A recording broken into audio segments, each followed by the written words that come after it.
What's up guys, Sumit Nain here and welcome to a brand new video on the channel. And in today's video I will be showing you guys how you can shut down your PC after a particular interval of time. This means you can set up the time after which your PC will automatically shut down. Sounds crazy, right? So before starting, do not forget to give this video a big thumbs up, and without further ado, let's get started. So first of all, you guys need to open up Notepad, and after opening Notepad you guys need to type this following code. In this code, S means shutdown and T means the time.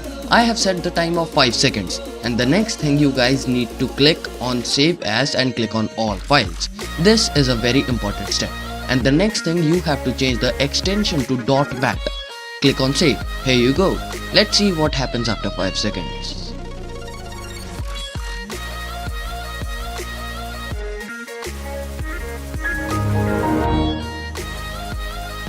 So guys, that's all for this video. Make sure to give this video a like and make sure to subscribe to my channel. This was me, Sumit Nain, signing off with peace.